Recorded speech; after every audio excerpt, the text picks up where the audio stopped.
Yo guys, ito na guys. Yung gabi natin guys na ano, may suso guys. Ito guys. Timplahan na natin mga guys. Lagyan natin ng bitsin. Yan mga guys. Yung gabi na may kagang pa yan mga guys. Timplahan na natin mga guys. Ito mga guys. Guys, pampabango. Dahil loya mga guys. Oh. Tama mga guys.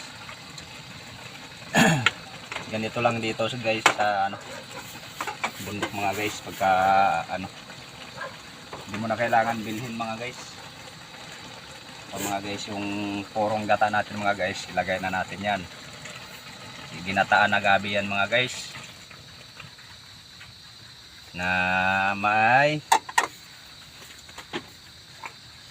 ito mga guys, kilala nyo to, suso yan mga guys. Yan, nakapunta kasi kaming Katunggan kanina mga guys, kaya yan, ay hindi pala mga guys, sapa nang suso lang kami mga guys. Kung sa ano, parang daw no, Bisaya, ay ganyan ang daw dito, susong tabang yan mga guys. Tapos ito mga guys, lagyan natin ng sili siyempre para may kagat-kagat siya konti. Guys, ano yan, napakasarap yan mga guys. Lagyan na natin mga guys ng ayan mga guys, tinimplahan na natin para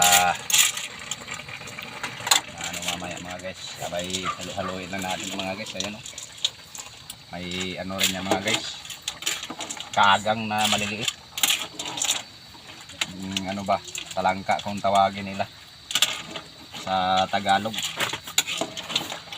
Sa Bisaya mga guys, ano man siya, kaning piyo. Ayan mga guys, oh. Malalaman natin mamaya yan mga guys kung anong lasa. Napakasarap siguro nito.